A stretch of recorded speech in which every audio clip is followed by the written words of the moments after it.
इतिहास में वस्तुनिष्ठता और व्यक्तिपरकता। History history in subjectivity and objectivity. History in subjectivity and objectivity English में बोलते हैं।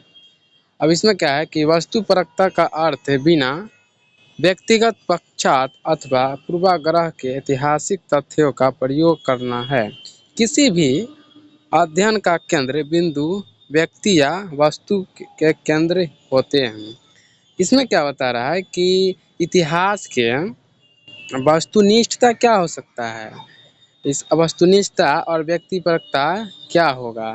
जैसे इतिहास में क्या है कि कोई भी, जैसे इतिहास क्या है कि एक साक्ष्य के रूप में भी प्राप्त होते हैं, कभी लेख के रूप में प्राप्त होते हैं और एक साहित्यिक स्रोत के रूप में भी प्राप्त होते हैं। तो इसमें क्या है कि जो तथ्य के रूप में प्राप्त होते हैं, जो साक्ष्य के रूप में प्राप्त होते हैं, उसे हिस्ट्री में व्यक्तिपरकता का नाम दिया गया है। कि कोई भी चीज़ अगर हर्षवर्धन के बारे में हम उनके राजतंत्रों के बारे में और हर्षवर्धन की उपलब्धियों के बारे में हम पढ़ते हैं, तो उससे के जो दरबार में कवि होते थे बाणभट्ट, उनके द्वारा लिखी गई पुस्तक हर्षचरित नामक पुस्तक है। तो उससे उनकी जानकारी प्राप्त होती है। तो वह क्या पूरा साहित्यिक स्रोत से प्राप्त होता है। तो इतिहास में भी क्या है कि कोई चीज़ ऐसा भी है वो तथ्य के रूप में प्राप्त होते हैं। जैसे सिंधु घाटी सभ्यता के जो भी पूरा स्थल है वो क्या है कि एक तत्व के रूप में प्राप्त हुए हैं, पुरातात्विक स्रोत के रूप में प्राप्त हुए हैं। जिसमें क्या है कि खिलौने प्राप्त हुए हैं, मूर्ति प्राप्त हुए हैं, नाले प्राप्त हुए हैं, बहुत सारे तथ्य प्राप्त हुए हैं। तो इसमें बताया गया कि हिस्ट्री में व्यक्तिपरकता वही है जो मतलब कि साइंटिफिक प्राप्त हो, तथ्य के रूप में प्राप्त हो, उसी को व्यक्तिपरकता कहा गया है। अब इसमें क्या बता रहा है कि वस्तुपरकता का अर्थ बिना व्यक्तिगत पक्षपात अथवा पूर्वाग्रह के ऐतिहासिक तथ्यों का प्रयोग करना है। किसी भी अध्ययन का केंद्र बिंदु व्यक्ति या वस्तु पर केंद्रित होता है। अब क्या है कि कोई भी वस्तु हो या कोई भी ऐतिहासिक तथ्य हो, वो क्या है कि वो एक क्या है उसका केंद्र क्या होता है, तत्व होता है। क्योंकि क्या है जैसे हम बताएं कि इतिहास में अगर कोई भी शासक के बारे में जानकारियाँ मिलती है, चाहे कोई भी स्तंभ मिलते हैं या कोई भी साहित्यिक स्रोत हम जानते हैं, तो क्या है कि वो किसी के द्वारा लिखा गया है। और जैसे पुरातात्विक स्रोत है, तो क्या है सिंधु घाटी के सभ्यता में जो भी महल थे, जो भी नाले थे, जो भी मूर्ति प्राप्त हुए हैं, तो वो तत्व के रूप में प्राप्त हुए हैं। तो कोई भी जो वस्तु है एक क्या है कि इतिहास के लिए तथ्य के रूप में जोड़े जाते हैं। अब इसमें होता है कि अध्ययन व्यक्ति, जैसे अध्ययन किस किस का करेंगे, व्यक्ति दो लाइनों में बांटा है अध्ययन को। पहले बांटा है व्यक्ति और वस्तु में। तो व्यक्ति क्या है कि परिवर्तनशील होते हैं और सार्वभौमिक नियम संभव नहीं है। और क्या है कि वस्तु में समानता होती है और सार्वभौमिक होता है।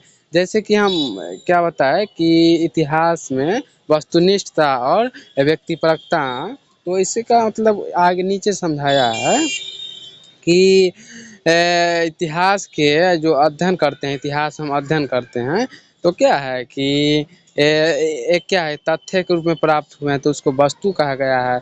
और क्या है कि किसी भी मतलब कि व्यक्ति से चर्चा किया गया है, तो अब व्यक्ति क्या होता है कि परिवर्तनशील होता है।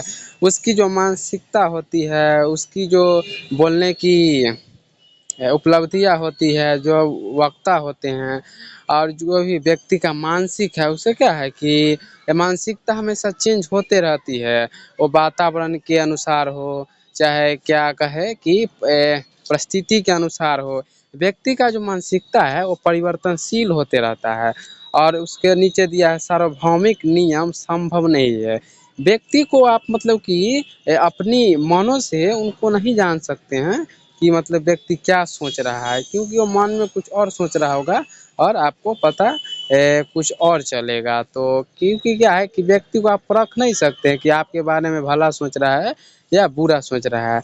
और इसमें वस्तु दिया है, तो वस्तु सत्य हो सकती है वस्तु जो है वस्तु वही रहेगा, उसमें कोई काल्पनिक नहीं रहेगा, उसमें कोई झूठा नहीं रहेगा, क्योंकि वस्तु जो भी है वो वही वस्तु रहेगा, लेकिन उसमें भी समानता पाया जाता है।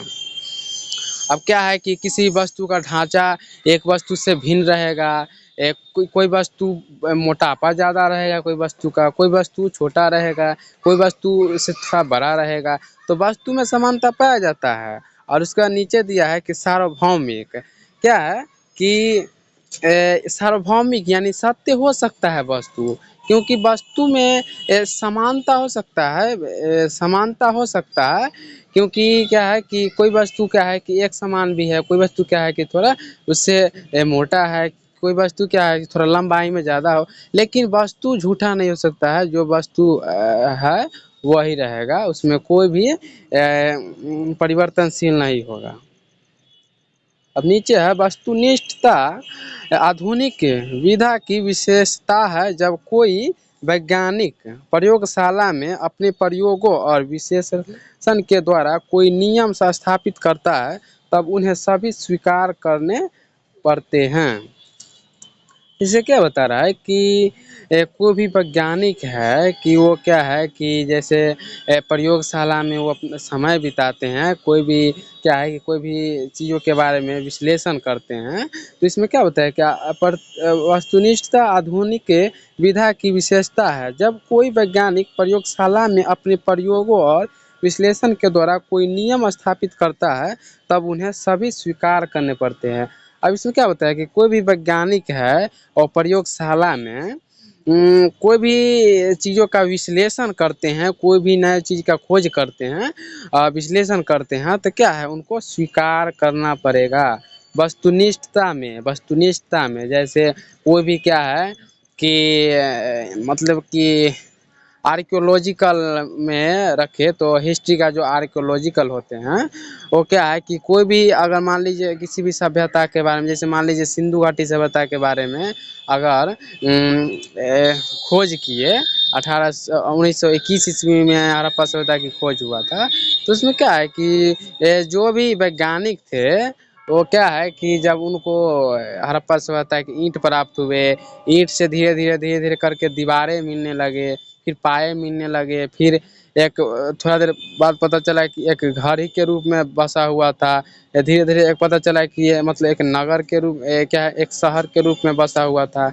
तो क्या है कि जो भी वैज्ञानिक होते हैं वो पुरातात्विक स्रोतों के अगर मान लीजिए अध्ययन करते हैं, तो उनको क्या है कि मानना पड़ता है उनको, क्योंकि जो वस्तु है, जो भी पुरातात्विक स्रोत है, वो कभी उसमें कभी परिवर्तन नहीं होता है, वो जो रहता है पूर्व काल की वही सत्यता उसमें पाया जाता है। लेकिन क्या है कि व्यक्ति में समानता पाया जाएगा, व्यक्ति का क्या है कि मानसिकता हमेशा चेंज होते रहता है, अब वातावरण के अनुसार हो या क्या है कि परिस्थिति के अनुसार हो, वस्तु कभी चेंज नहीं हो सकता है। तो इसीलिए इसमें बताया गया है कि जो भी वैज्ञानिक है उसकी जो भी वो साइंटिफिक मान लीजिए कोई भी रिसर्च करते हैं तो उनको माना जाएगा।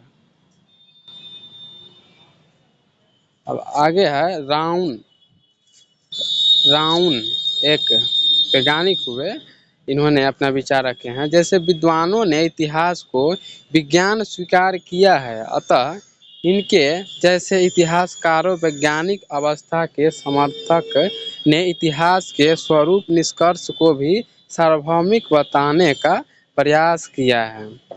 रावण महोदय का क्या कहना है कि जो भी विद्वानों जो है इतिहास के विद्वान है, वो इतिहास को विज्ञान कहने की कोशिश किए हैं, क्योंकि इतिहास में क्या है कि पुरातात्विक स्रोत पाया जाता है, एक तथ्य के रूप में प्राप्त होता है। तो इसीलिए इतिहास के जो भी विद्वान है वो क्या है कि इतिहास को जो भी वैज्ञानिक है वो इतिहास को विज्ञान माना है, विज्ञान कह के पुकारा है। और क्या है कि वैज्ञानिक अवधारणा के समर्थन ने इतिहास के स्वरूप का निष्कर्ष को भी सार्वभौमिक बताने का प्रयास किया है।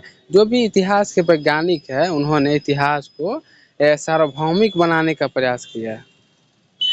परंतु वैज्ञानिक विद्या के समर्थन इतिहासकारों के अनेकानेक प्रयासों के बाद भी ऐतिहासिक निष्कर्ष वस्तुनिष्ठ नहीं बन सके, क्योंकि इतिहास मानवीय कार्यकलापों और उपलब्धियों का वर्णन है और इसके संबंध में एक मत होता संभव नहीं है।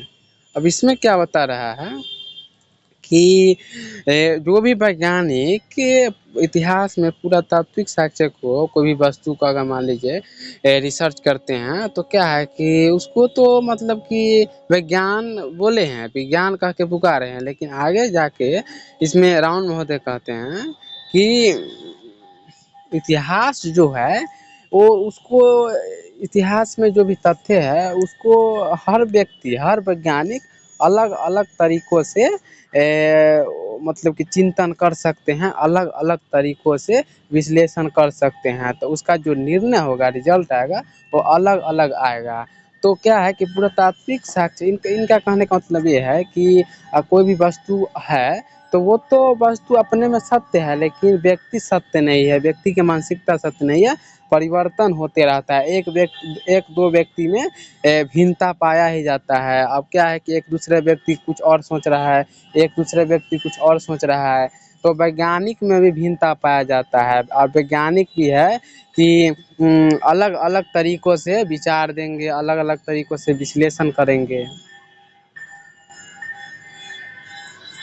थैंक यू दोस्तों। आप और जो बच गया है बैक में वो क्या है कि अगले वीडियो में हम क्लियर करेंगे। थैंक यू दोस्तों। इस चैनल को लाइक और सब्सक्राइब करें। Thank you. ओके।